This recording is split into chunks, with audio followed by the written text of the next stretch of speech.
Good evening and welcome to the broadcast on this 18th day of July 2023. You are watching EBN Prime Edition. We are glad that you've made time for us on this chilly Tuesday night. We've got quite a bit in store for you. Let's get started with the day's top stories. In under 24 hours, Azimio demonstrations kick off amidst calls by various sectors for opposition to call off protests and seek mediation with government. Azimio La Umoja coalition alleges deadly killer squad being used by government to quell opposition protesters. Chief Justice Martha Koome constitutes a 3-judge bench to hear and determine case against Finance Act 2023.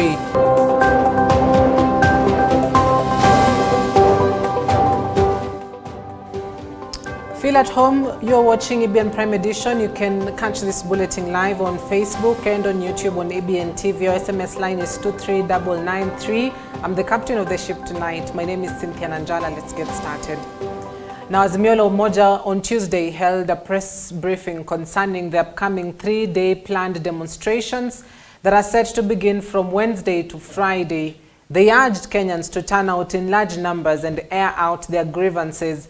The leaders have accused the government of trying to frustrate their efforts concerning the planned protests, claiming the government is using a select group of police officers to deal with the protesters. Ladies and gentlemen of the media, the Azimio La Umoja One Kenya coalition has lifted the lead on the identity of an alleged killer squad dubbed Operation Support Unit OSU, which they claim was allegedly unleashed by the government to harm them and the protesters. Take note that the withdrawal of security has been effected at a time when Kenya Kwanza has revived a properly resourced killer squad named Operation Support Unit under Zachary Kariuki, and it is embedded in the official police service for this dirty work. Speaking during a press conference on Tuesday at the Jaramogi Oginga Odinga Foundation, Wiper Party leader Kalonzo Musyoka stated that they are in possession of information entailing the identity of the squad members and how they operate. Have proper, accurate and detailed information about OSU. We know its members wear civilian clothes. They travel in groups of 5 people from one ethnic community. They are heavily armed with lethal weapons. They are better facilitated in terms of logistics and transportation, remuneration, communication, and weapons and the country's official security agencies. This is a group that last week killed people in Kamukunji, Mlolongo, and Jogoo roads. People from unmarked green, black, gray, silver, red, and white, mostly Subaru vehicles. They also fired from one gray Toyota Succeed KBD 612G. At the same time, Azimio La Umoja One Kenya coalition principal Martha Karua has asked Kenyans to continue picketing and protesting in their local areas. She pointed out 3 main grounds for the demonstration, including Jacaranda grounds, Joseph Kang'ethe grounds, and Kamukunji grounds. Even with the intimidation of withdrawal of security, Azimio confirms that the protests planned for Wednesday, tomorrow, Thursday, and Friday this week are on as earlier announced. The Azimio leader asked Kenyans to come out with their pots and pans and bang them to signify lack of food. She termed this as the quote-unquote Sufuria movement. The opposition has also asked the neighboring countries not to provide any form of support or assistance in forms of ammunition to the government. Appeal to our neighbors in the region not to join Ruto's war against Kenyans. Our neighbors must not supply Ruto with tear gas and ammunition to fight Kenyans.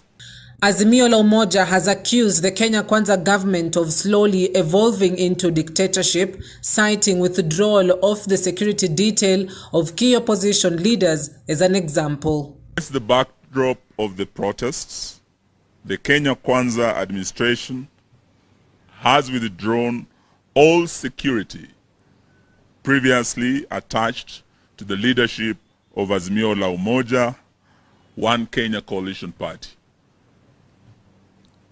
Everyone associated with this party and the ongoing protests, including the Honorable Raila Amolo Odinga, the Honorable Stephen Kalonzo Musyoka, the Honorable Martha Karua, the leaders of minority, and a host of Azimio governors and members of parliament have had their security withdrawn. All eyes now turn to Wednesday, and in less than 24 hours, the third round of protests will be in play. The government has been linked with plans to counter the opposition protests. Now, still on that, a third round of protest is anticipated in the country from Wednesday to Friday, as called by the Azimio la Umoja coalition in the protest held Wednesday last week. The ripple effects continue to be felt as more than 20 people died and scores nursing injuries. Properties worth millions of shillings were destroyed, including the Nairobi Expressway, malls and shops. EBN TV was on the streets to speak to a section of Nairobi residents on their anticipation come Wednesday. And what next? Mi naona hivi Ruto na Raila wakae tu chini jadiliane. Kwa sasa mimi nimetoka mjengo, tumesimamishiwa job, tukaambiwa mpaka after maandamano ndio job ikue. So tujui tutalipa nyumba aje, tuko na rent ya miezi 3 tujalipa nyumba. Watoto niko kwa mlango, sijalipa school fee, niko watoto 3. So naomba tu wazee wawili wakae chini, wazungumze juu hakuna mtu anaweza piga kifua huku na huku. Kenya nenda mahali pabaya. Bei ya gharama ya maisha imepanda. Bei ya unga iko juu. Bei ya kila kitu imepanda. Na waangalie maslahi ya raia wa chini. Sasa kesho kama kawaida sisi tuko kwa maandamano. Na tunaenda. Na tunawaambia tunakuja. Maandamano ya kesho lazima kesho tuende. Asubuhi mapema tutaamuka saa 2 maandamano kama kawaida. Baba saa sema maandamano tunaenda. Natumai si wote wenye wanafurahia maandamano kuendelea ama aje. Sasa ile kitu mimi nachangia nikisema rais pamoja na serikali wajaribu kuangalia wana Kenya. La si hivyo maandamano yaendelee. Tumechoka kulia. Mimi ningependa kusema ya kwamba nchi yetu ni nchi ya amani, na ningependa ya kwamba hao wa upinzani na serikali wangetatua hili jambo kwa kukaa chini na kuongea na kuwasiliana na raia ni nini inayofanya watu wanaandamana. Away from that, the Law Society of Kenya wants the Independent Policing Oversight Authority, IPOA, to investigate the deaths and injuries during the anti-government demonstrations on Wednesday, July 12th. LSK President Eric Theuri, in a statement, expressed concern over the use of violence during the protests, seeking further probe into the matter. He called on the government and the opposition to consider dialogue in resolving social, economic and political grievances. In addition, Theuri noted the need for peaceful protests to prevail without vandalism, violence or looting.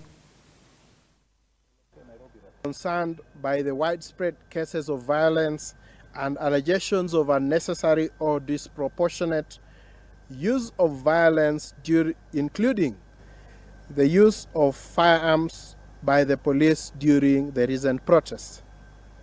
There are reports of a number of people who have been killed and a number have been injured in the demonstrations.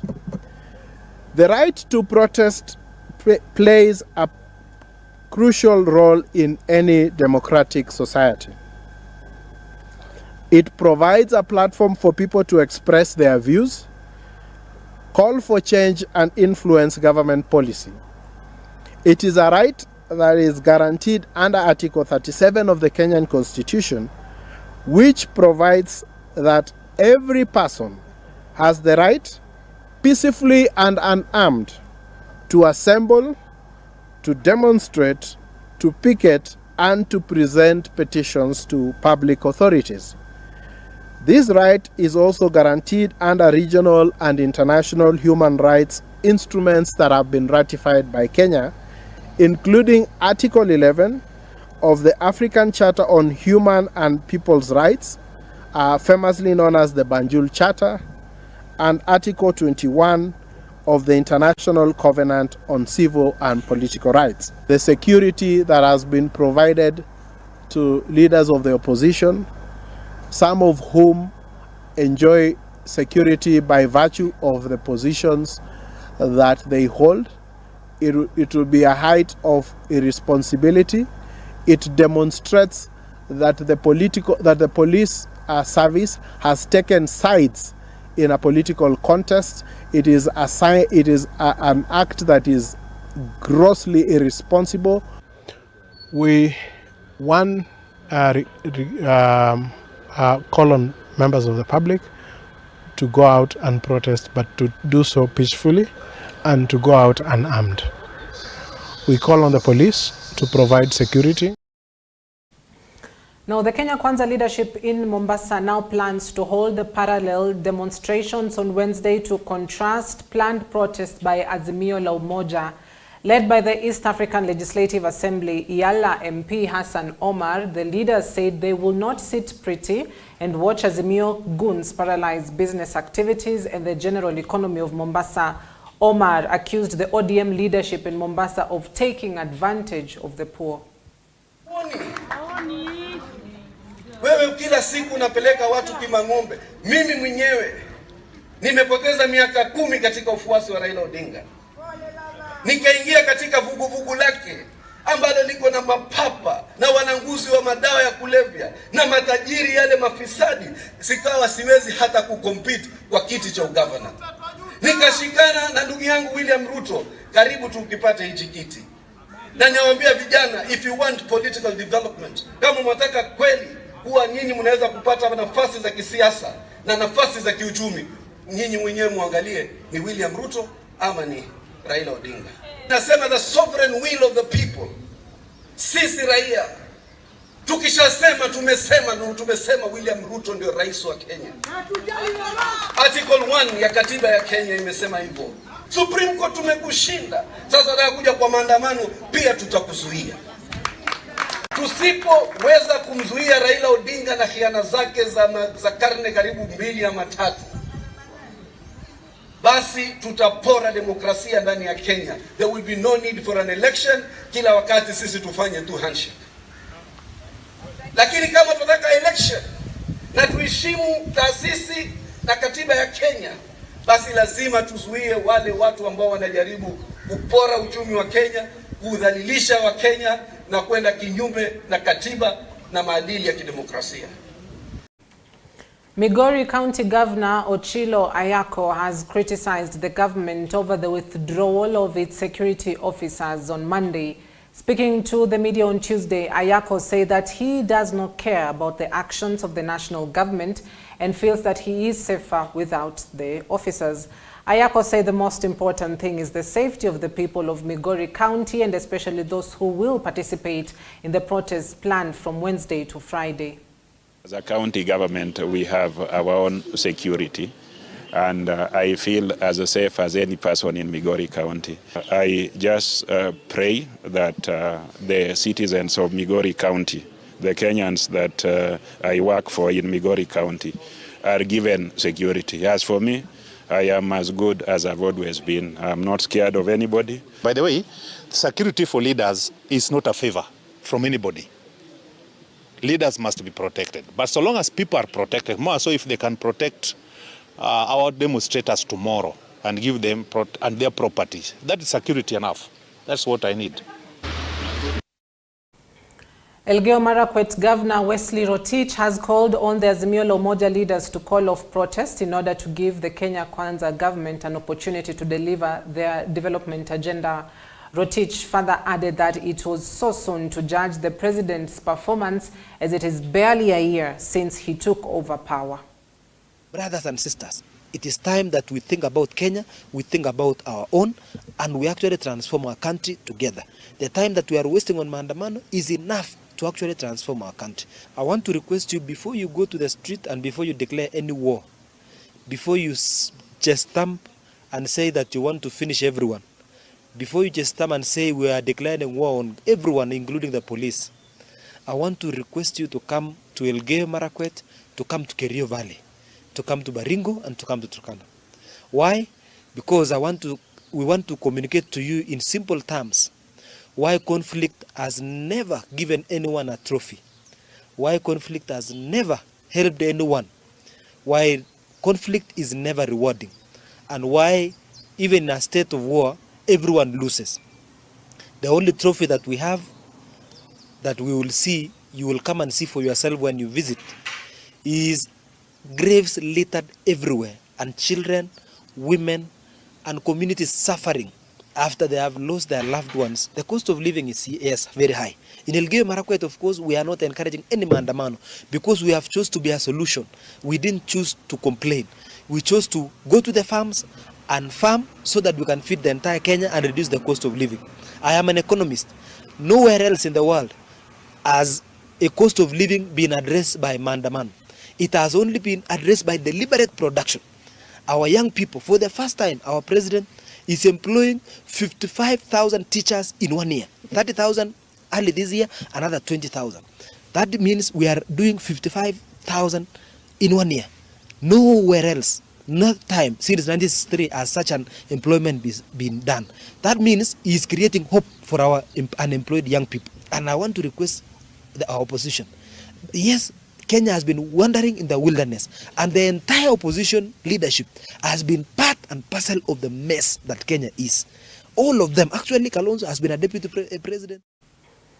Now, there is a latest development with regards to the protests that have been planned for tomorrow. Now, listen to this. The Ministry of Interior has directed that all day schools in Mombasa and in Nairobi to remain closed following tomorrow's demos. The reopening date shall be communicated in due course. So that is the latest that is developing as we speak. The Ministry of Interior has directed that all day schools in Mombasa and in Nairobi to remain closed following tomorrow's demos, and the reopening of the schools and the reopening date shall be communicated in due course. Perhaps a lesson learned from some of the scenes that we witnessed earlier last week or during the demos last week on Wednesday, when our primary school was tear-gassed with students in 8 Kahumbwini Primary School. So that is the latest that is developing as we speak.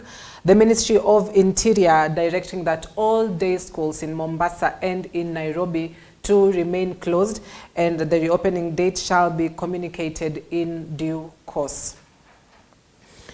Chief Justice Martha Koome has appointed High Court Judge David Majanja to lead a bench of 3 judges who will hear the case challenging the implementation of the Finance Act 2023.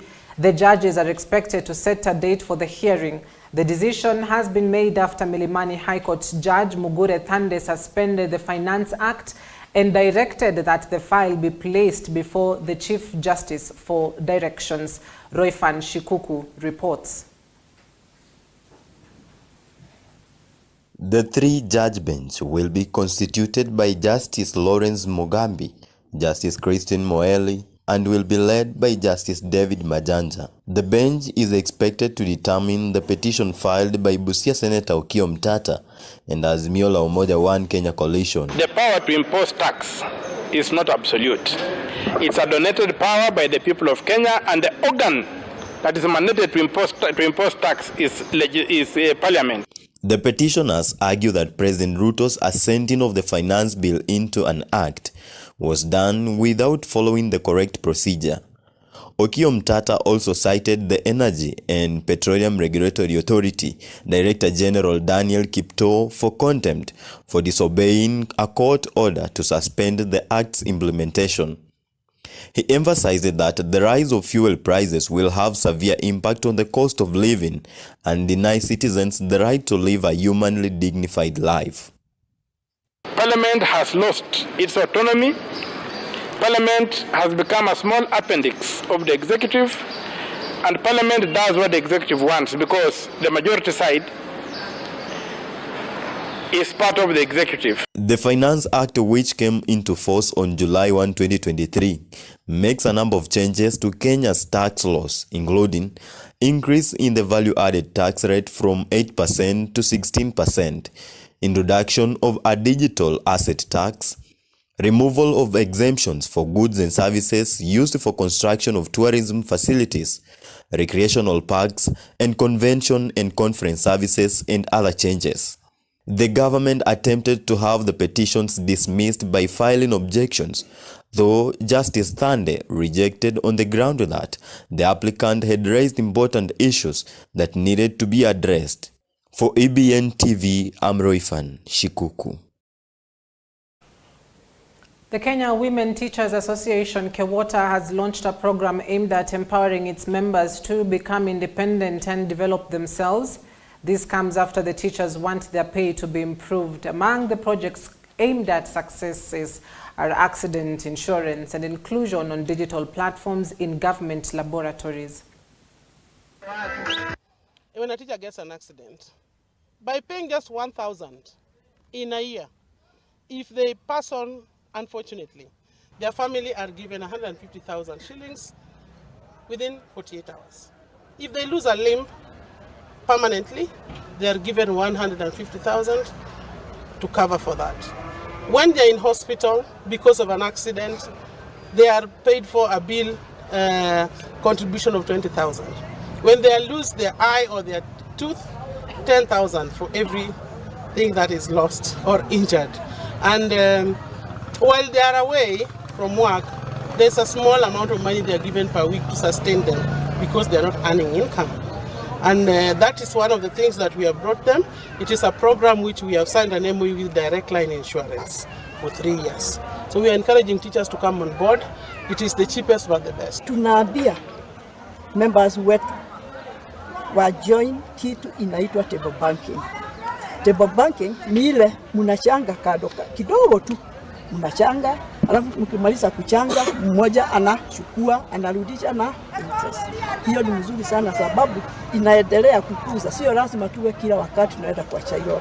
Tunaenda kutafuta wapi. Even sisi tunaweza fanya hiyo table banking, na hiyo ndio inafanya wamama wale mnaona wanauza mboga. Wako na kila sijui Jumapili ama ile siku wameweka. Wako na hiyo, wanapeleka pesa, wanasema sisi tutakuwa tukilipa 200. So hiyo 200 na mwingine anatoa, wanafanya kazi naye, unaona wanajenga manyumba. Na sole to say, hata sisi walimu wengine tunakomboa. A cloud of mourning has spread in Mutarakwa village, Limuru constituency in Kiambu County after a 19-year-old man who was a student at Kabete Technical Institute was found murdered in his room at home.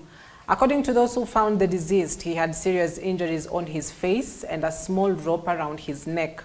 The residents want a thorough investigation to be done to find out the truth.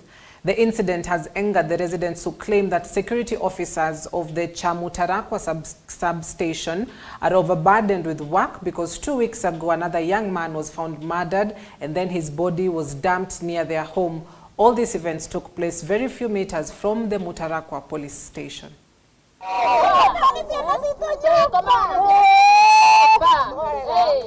Majina naitwa Hana Wajiko. Tulisikia ndulu asubuhi ya leo. Tukaambiwa kuko na kijana ameuliwa kwa nyumba. Sasa ndio tulikuja mbio, tutakuja mpaka hapa. Kukuja kuangalia tukapata kijana ameanguka hapo chini. Kwa uso ako na vidonda na ako na kaba kwa shingo. Hata hatujui ni nini kiliendelea. Hata saa hizi hatujajua ni nini kiliendelea. Hii si mara ya kwanza. Kuko na kijana mwingine pia alipigiwa hapa na akarudia hapa tu. Akatuko hapa. Hii wiki hata wiki mbili haijaisha. Kuko na kijana mwingine alioliwa tu hapa kama kesi kama hii. Hatukujua ni akina nani walimuua. Na leo ndio tumeamka tukasikia nini tena ingine kama hii. Sasa tunashangaa hapa Mutalakwa. Tunashindwa ni nini kinaendelea. Wanjiro Security hapa ni mbaya. Juzi kulikuwa na kijana mwingine aliuliwa hapa tu, hapa nyuma, na police station iko hapa karibu. Huyu sasa ameuliwa na hatukuwa na response ya askari.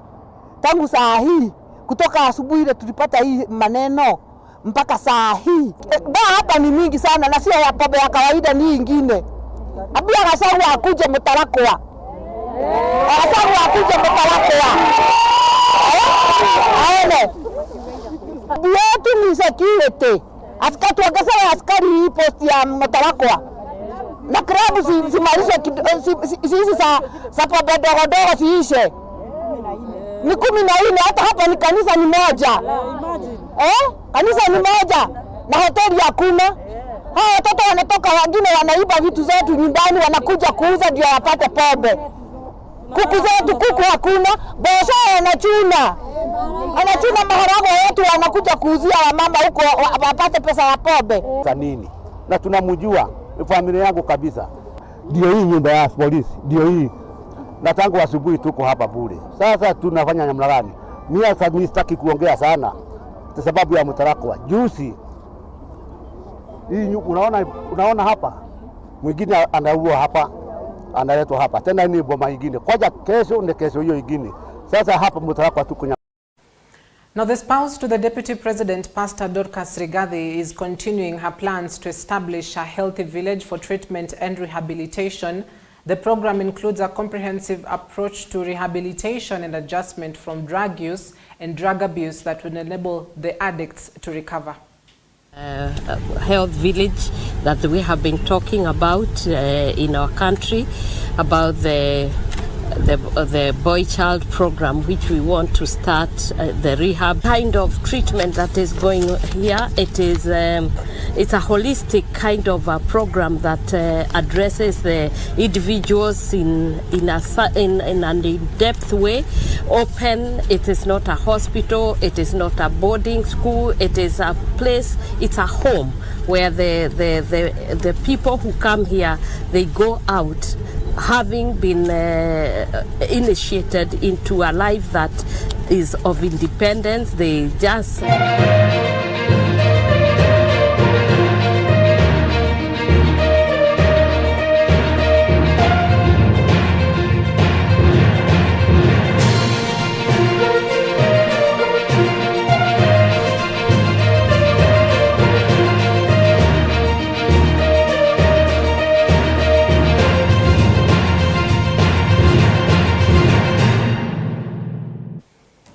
Now, in the world of sports, Dagoretti High School have recaptured their football title after stunning reigning champions Highway Secondary School 1-0 in the final day of the Nairobi Region Secondary School Games. In the final held this evening at the Moi Girls Nairobi, though Urkang's long-range shot in the 22nd minute was enough to help Dagoretti recapture the title they last won in 2019.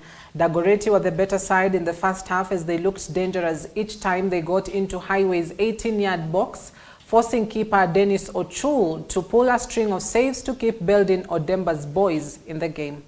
Caleb Kieni, mechi bado ni 0-0. Mechi ni za shule za sekondari zikitokea katika shule ya Moi Girls High School. Haya, mechi nzito hii. Kumbuka wana Highway ndio mabingwa. Anarusha pale mpira kwa haraka pale, wana Dagoretti pale, anapiga pale kichwa male, lakini anachukua pale Thorkang, anachukua pale piga pale shulba goal! Anapiga tobwe. Anapiga tobwe pale. Thorkang. Dismas. Anapiga pale Dismas. Ongocho. A big congratulations to Dagoretti High School for recapturing the title. Manchester United are closing in on the signing of Inter Milan goalkeeper Andre Onana for a fee of 47 million euros, which is equivalent to about $61 million. Multiple United Kingdom media outlets have reported on Tuesday. Onana, aged 27 years old, played a major role in Inter's run to the Champions League final and previously worked with United manager Erik ten Hag at Ajax. The Cameroonian will reportedly sign a 5-year deal at Old Trafford to become the successor to David De Gea as the club's #1 goalkeeper. Manchester United will pay an initial €51 million with a further €4 million due in performance-related add-ons. De Gea left the Red Devils earlier this month after 12 years at Manchester United.